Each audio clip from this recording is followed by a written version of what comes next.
Megalodon, जो आज से करीब 36 लाख साल पहले समुद्र में रहने वाली एक बहुत ही बड़ी शार्क की प्रजाति थी, जो पूरे समुद्र में अकेले डोमिनेट करती थी। दूसरी तरफ ब्लूप, जिसका नाम शायद ही आपने इससे पहले सुना होगा, तो ये गहरे समुद्र में रहने वाला एक रहस्यमय जीव है, जिसका साइज आज पाई जाने वाली व्हेल्स के साइज से भी लगभग 10 गुना ज्यादा बड़ा बताया जाता है।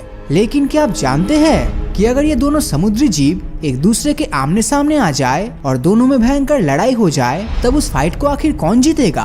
दोस्तों, सबसे पहले अगर हम ब्लूप की बात करें तो टेक्निकली ये किसी जीव का नाम नहीं है, बल्कि एक साउंड फ्रीक्वेंसी का नाम है, जो साल 1997 में समुद्र के अंदर डिटेक्ट की गई थी। ओशनोग्राफर्स यानी जिन्होंने इस साउंड को रिकॉर्ड किया था, उनके हिसाब से जिस किसी क्रीचर ने भी इस साउंड को निकाला था वो जरूर कोई सी मॉन्स्टर ही है, क्योंकि इस साउंड से जनरेट हुई अल्ट्रा लो फ्रीक्वेंसी इतना ज्यादा ताकतवर थी कि उससे करीब 4800 किलोमीटर दूर लगे सेंसर्स ने भी इस साउंड को कैप्चर कर लिया था। जिसका मतलब अगर ये साउंड केरला में प्रोड्यूस किया जाता है तब इस आवाज को आप कश्मीर से सुन सकते हैं। हालांकि ये साउंड फ्रीक्वेंसी एयर में डिटेक्ट नहीं की गई थी, बल्कि ये साउंड फ्रीक्वेंसी गहरे पानी से आया था, जहां ऑडिबिलिटी बहुत ही ज्यादा खराब होती है। आप सभी को जानकर हैरानी होगी कि जिस जगह से ये साउंड प्रोड्यूस हुआ था वो इस धरती की एक सबसे रिमोट प्लेस में से एक थी, यानी कि उस जगह पर कोई भी नहीं जाता था। साथ ही किसी के पास भी उस जगह को लेकर ज्यादा इन्फॉर्मेशन नहीं थी, और उसका नाम था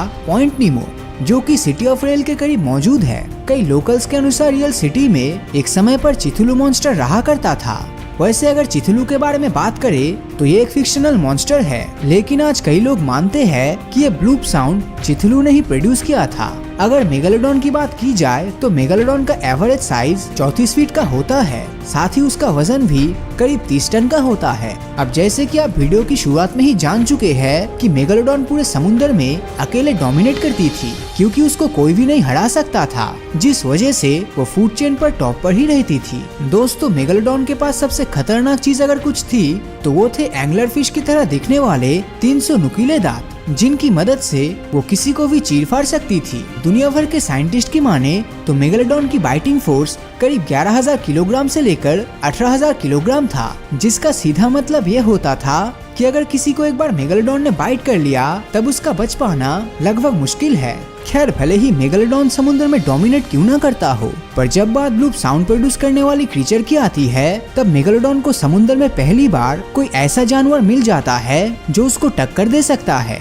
जिस तरह से लोग मानते हैं कि चिथुलू ने ही ब्लूप साउंड प्रोड्यूस किया था, उसको ध्यान में रखते हुए चलिए मान लेते हैं कि ब्लूप साउंड प्रोड्यूस करने वाला क्रिएचर चिथुलू के ही बराबर है, साथ ही वजन में भी मेगालोडॉन से कई गुना आगे होगा।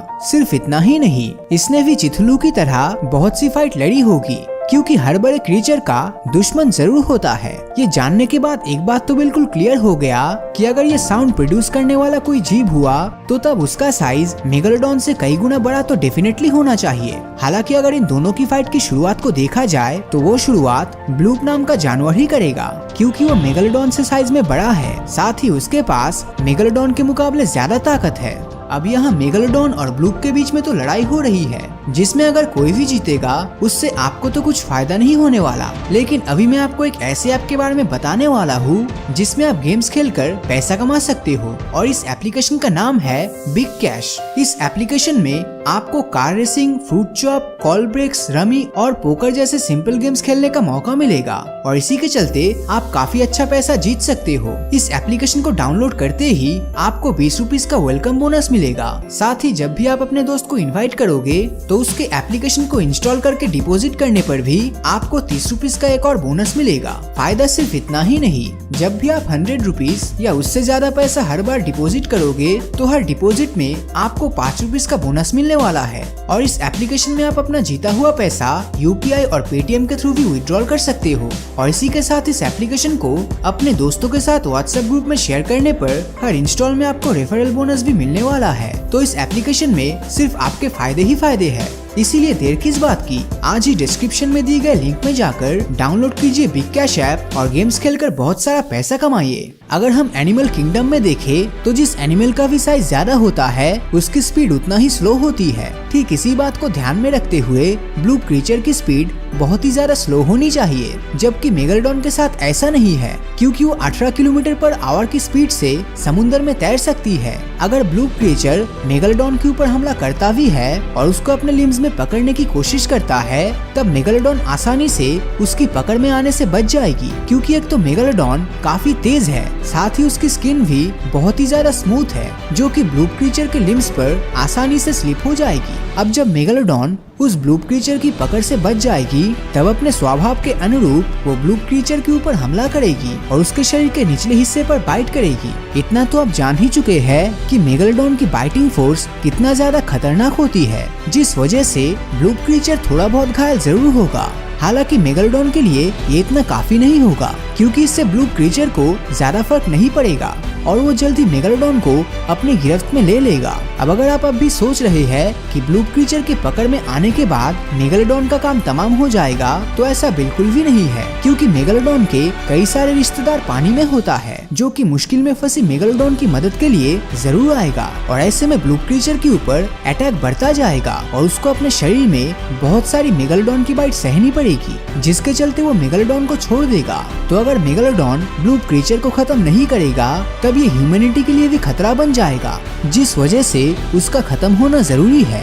अब जब बहुत सारी मेगालोडॉन्स एक साथ हमला करेगी, तब ब्लू क्रीचर हार मान ही जाएगा और मेगालोडॉन उसके शरीर का बिल्कुल वैसा ही सफाया करेगा जैसे कि एंगलर फिश अपने नुकीले दांतों से अपने शिकार का करती है। लेकिन इस लड़ाई में हमने एक बहुत ही इम्पोर्टेंट चीज कंसीडर किया है, जिसमें हमने ये मान लिया कि इस दुनिया में बस एक ही ब्लूप एनिमल एग्जिस्ट करता है। लेकिन अगर मल्टीपल मेगालोडॉन की तरह ब्लूप की संख्या भी एक से अधिक हो, तो इस लड़ाई का नतीजा कुछ और ही निकलेगा। दोस्तों, वैसे सच्चाई तो ये है कि ऐसा कुछ होने नहीं वाला, क्योंकि हाल ही में हुई कुछ रिसर्चर्स के आधार पर साइंटिस्ट ने ये थ्योरी दी है कि ये ब्लूप साउंड किसी क्रीचर से नहीं बल्कि एक आइसबर्ग के टकराने से निकला था और इसी के चलते ये आवाज हुई थी, जिसको साइंटिस्ट ने ब्लूप नाम दिया। इस बारे में साइंटिस्टों का कहना है कि अगर ऐसे बड़े जानवर समुद्र में एग्जिस्ट करता तो एटलीस्ट एक बार हम इंसानों को दिख ही जाता, लेकिन ऐसा कुछ आज तक हमें देखने नहीं मिला।